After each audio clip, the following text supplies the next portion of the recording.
Hello everyone, hope you're doing well. With the Inferno cannon event in full swing for the PLZ 83-130, it's time to have a look at the next event which is going to be coming out after it. This is the Legend of Victory event, and it is for Eremin's Yak-3. This is a copy of the standard Yak-3 that we have in the game. The only difference is this one is going to be a premium fighter for the USSR at rank 3 and also have a pretty unique camouflage on it. The vehicle itself will perform completely fine, and the event around it will be a lot easier than some of the starter ones that we've had, but at the same time, I feel like this may disappoint people because of the fact that it's very similar to what we've seen before. A lot of these events so far have had some pretty unique vehicles, but also at the same time, there's been some, like the Bayern and the Yak-3, which are very similar to ones that we have in the standard tech trees. And generally, at least for me, with a premium version of a Yak-3, I think that's a lot better than a standard event vehicle version of a vehicle, and at least it'll be very useful for grinding through the tech tree of the USSR, at least rank 4 to 1. The vehicle history is pretty fun of Eremin's Yak-3. They basically call it the Peasant and Pilot Eremin's Yak-3. This Yak-3 is a personalized aircraft with a dedicated inscription which is gifted to Major Boris Eremin by Collective Farmer Ferapont Golovatov in May of 1944. During the difficult times of war, the family, relatives, and neighbors of the peasant collected 100,000 rubles that were transferred to the Soviet government for the construction of the fighter. The Yak-3 was the second aircraft gifted to Eremin. In the winter of 1942, Ferapont Golovatov sponsored the construction of the Yak-1B fighter, in which Eremin scored 8 aerial victories. On his personal Yak-3, ace pilot Boris Eremin scored 6 aerial victories and celebrated victory over Germany in Prague. After the war, his plane was transferred to the exhibition of the Central House of Aviation, and after restoration in 1958 to the Yakovlev Design Bureau Museum, and then in 1991, the plane arrived in the US, where it was located at the Museum of Flying in Santa Monica, California. It was only in 2014 when Eremin's Yak-3 returned to its homeland in Russia and is currently on display at the Vadim Zadorozhny Museum of Technology in Moscow.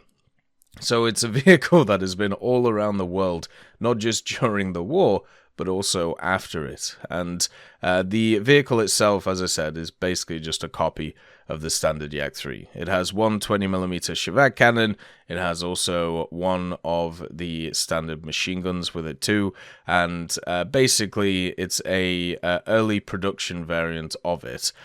So it only has the 12.7 and the 20. You don't have anything too crazy, but also that means that its BR is a lot lower than a lot of the other ones. We have a bunch of other Yak-3s in the game. You know, the Yak-3P, of course, the standard Yak-3 that's in the tech tree, and also the Yak-3T, which is an old event vehicle.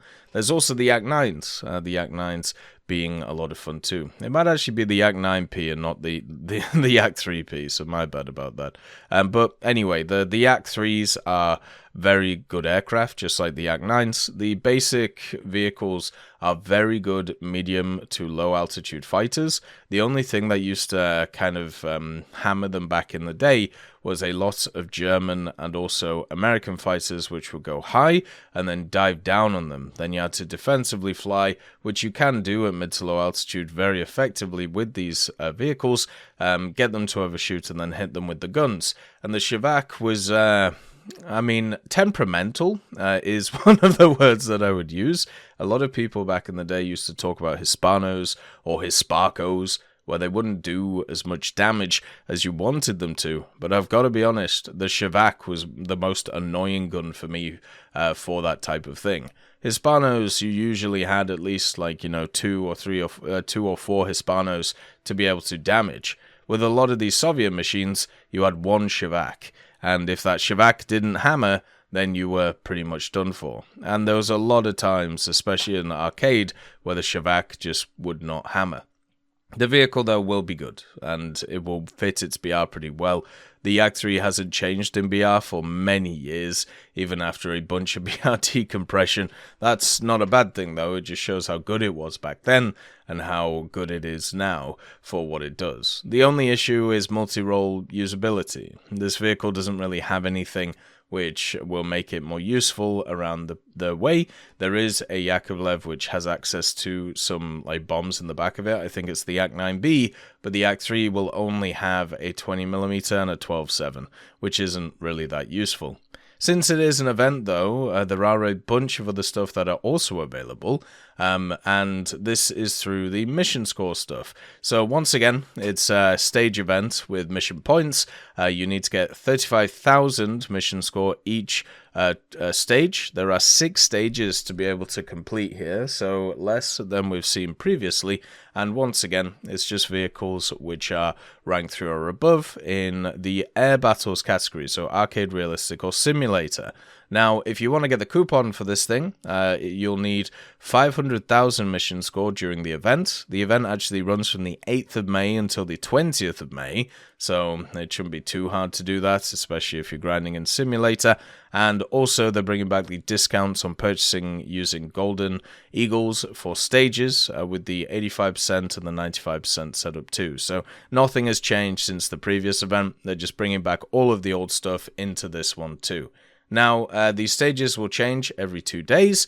With 6 of them, there are other prizes. The first one is Eremin's Aerial Victories decal, and this is very similar to the Victory Marks decals that you can get, where it's just a bunch of stars. So you'll be able to put the stars showing that you got a bunch of destructions on your plane. And then also the next decal, which is actually really cool. It's a bunch of Russian or Cyrillic, and then it says to the pilot of the Stalingrad front decal. So I'm guessing that was his nickname or something. And then the last one, which is a really cool one. It's a decoration. I'm guessing this is for ground, because obviously aviation we don't have decorations. It's a travel gramophone, which is lovely. Gramophones are really cool, and I generally think this is, really nice to see. The vehicle itself is not that interesting, it's just a standard Yak-3 with a cool camouflage. But that doesn't mean that it's not useful, right? It's going to be very good in pretty much every game mode as an air superiority fighter. It'll always work in air, naval, and ground for what it needs to do. At rank 3, it'll be great for doing dailies, it'll be great for doing specials, it'll be great for doing future events in. And also, if you haven't played through the Soviet tech tree, it gives you a good kickstart to it. The Soviets, especially at lower ranks like rank 1, 2, and 3, are very powerful in War Thunder and Aviation. The major issue, though, is rank 4 and then early rank 5 is where it gets a little bit tough to play. So this vehicle can help you out through that area, at least into the rank 4 stuff, and then maybe you can, have a good time from there. So the vehicle also won't be hard to grind. 35k every other day for 6 times. That's the easiest event we've got this year. And I know there's going to be a lot of people complaining about the fact that this isn't that unique or that interesting, but at the same time, it's just an added bonus on top of what we're already getting. We've had quite a lot of unique vehicles so far in these events, and it's not surprising to see some kind of copy-paste premiums along the way too. Generally, I think it's nice to filter out both and have, setups to both. You need the ones which are fun and interesting, like the 292, and then you need the ones which are great for grinding, like the Yak-3. As always, though, I hope you have a wonderful day, and I'll see you next time. I'd just like to thank Tullio Pontecorvo, Brendan Quinn, Carrion Crow, Gus Irenicus, Pieman, Wartinder, Teddy, Daniel Stanton, Martinez, B. Young, Alan Hacker, Ozzy Panzer, Liam Shear, Opium Prime, Lafouche, Cam Arslan, Uncle Bean, and Derek R. for supporting the channel.